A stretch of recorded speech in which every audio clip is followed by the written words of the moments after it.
Hello, this is a quick short video on how to create or word clouds, basically clouds of text using Python. So yesterday a friend of mine wanted to know whether this was easy, how difficult it was. I had not done this using Python, but then after searching and searching the web, I found that within 10 minutes or 15 minutes, I had actually a basic word cloud going. Since it was easy, I thought I should also share it here for others in case they want to try. In terms of setup, because we're going to try using Python, you will need Python. My setup in this example, which I'm going to show you, the code includes Anaconda, the Anaconda distribution, and I will use Jupyter. We also need to download the WordCloud package, and we have to get some text so that we can make a word cloud of that text corpus. Okay. So when I searched for WordCloud Python, there is this very nice package created, and it's available on PyPy, the place where official packages, official repository for all Python packages. It has a very nice gallery of examples. I'll take you there. We'll use the simple starting example. That's what we will actually be using. And in order to get the text itself, there is this very nice site, TrumpTwitterArchive.com. So I ended up using Donald Trump's tweets. We will pull 1 year down, and then we can see what the word cloud for that year looks like. All right. So if you have your Python fired up, you can just type import sys and sys.version. Make sure that you have 3 point something. I have 3.7 here. That's 3 point any version should do.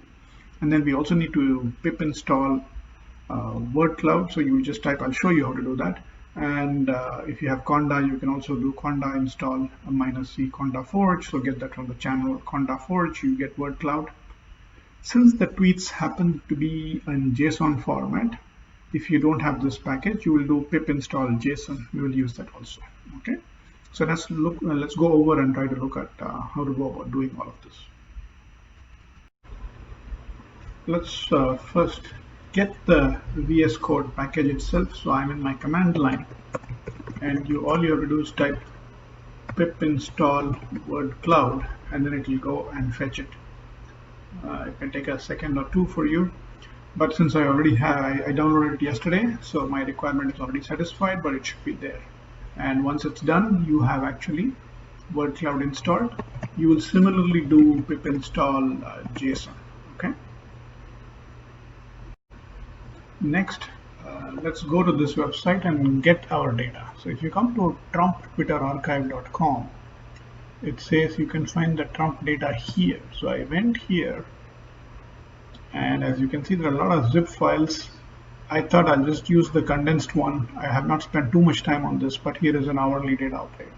So let's say that we get this one, and you can simply hit the download button, and then you will get this condensed JSON zip. We unzip it, keep it in the directory that you want to use, and you should be ready to go.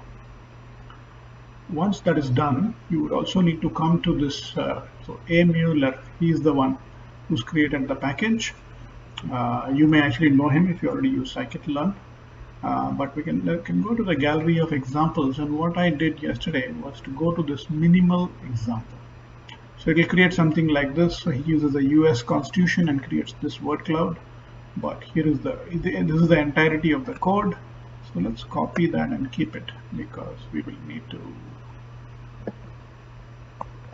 probably put it in our Jupyter. Okay, so I've copied it. Now let's go fire up Jupyter and continue. I've fired up my Jupyter notebook, and then let's get started.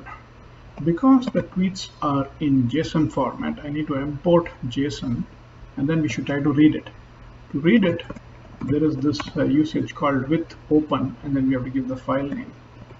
I have stored it in Trump tweets / condensed 2018. I downloaded the 2018.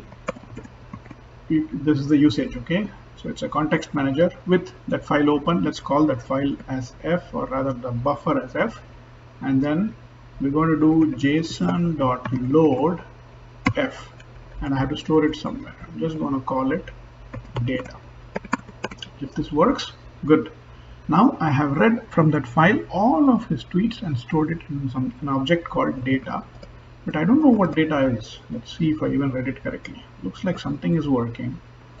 So the trick to that is to do type data. And then it turns out there is actually a list.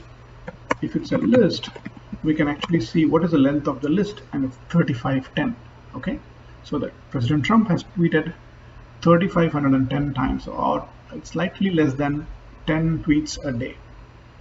If it's a list, we should go examine what the first element looks like, and each element of this list looks like a dictionary with a lot of metadata, retweet count, and all of the other things.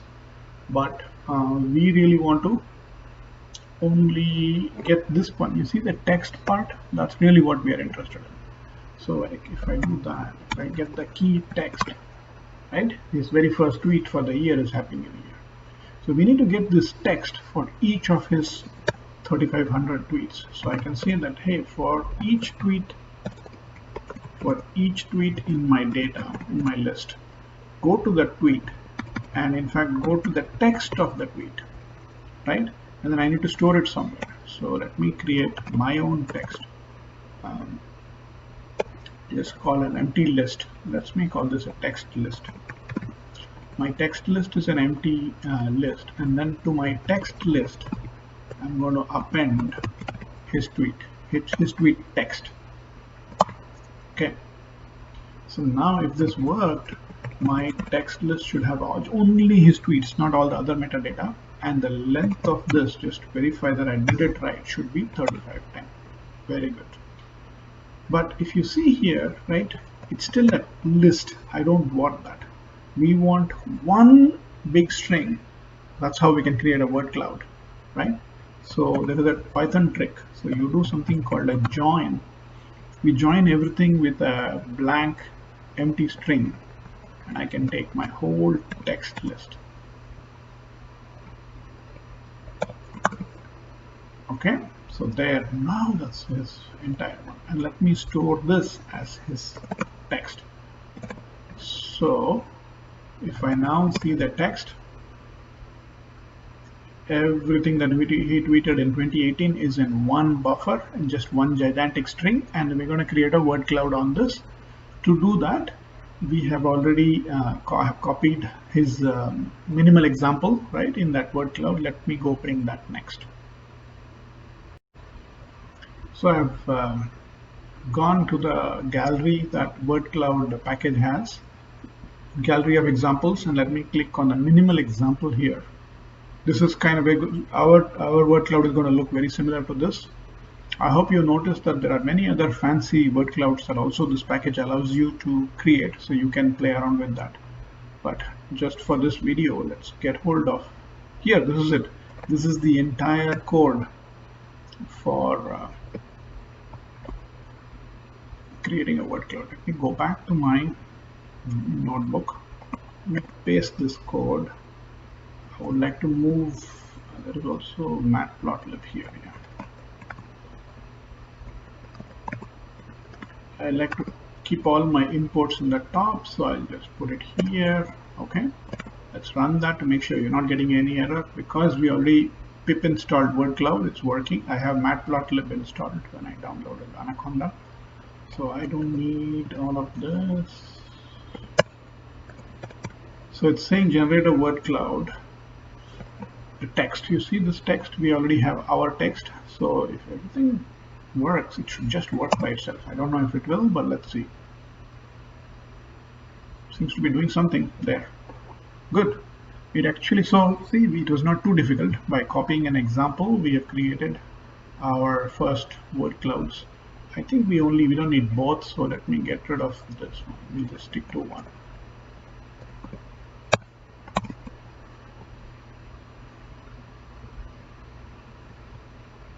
There. It's showing HTTPS and the word will and AMP, which happens to be the Unicode for quotation marks. So I need to do a little bit of cleanup. Maybe I'll do some show you minimally how to do some cleanup, and then I'll leave it. Okay, because this is not a text analytics one. I just wanted to come this far. Let's see. I just want to try one more thing before we end this video. I don't like the fact that HTTPS, CO, the word will, very common words are showing up. We could certainly read a file of stop words and get rid of them, get rid of all these common words. But let me try one trick first. So Python has this very nice feature where you can take any long string and replace one string with just a null string, so it will go away. Okay, so if you see here, see this ampersand, you don't want that. That's what is causing all this AMP to show up. So let me get rid of that. And if I do that, it will print it without all the ampersands are gone. But because this is, we want it to be in place, I want to overwrite my existing string with this. If I do this now, I want to search if this ampersand business is there in my file -1. So this string is completely gone. There's no more ampersand AMP is not available. So now I want to get a little greedy. I want to create a list of words to drop, and I'll start with this AMP, and then if you see, let me see, there's this CO comes because you see there is Twitter does this where it puts a t.co.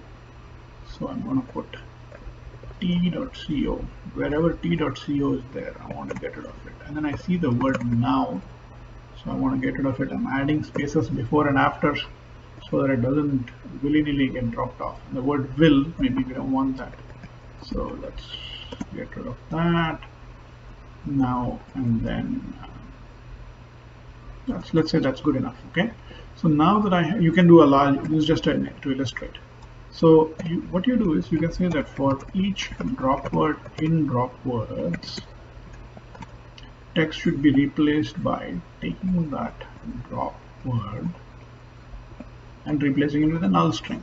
Okay, so now text is clean and all those things that we didn't want are gone. So all you have to do is just run this code again, and it should create a new word cloud without the words that you didn't want. HTTP is still showing up because I forgot to remove that.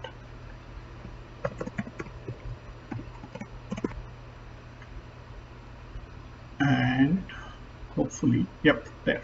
So now you can keep adjusting it, and there is many more. I hope you will play, but I just wanted to show you how to set up, how to download the WordCloud package and see how easy it is.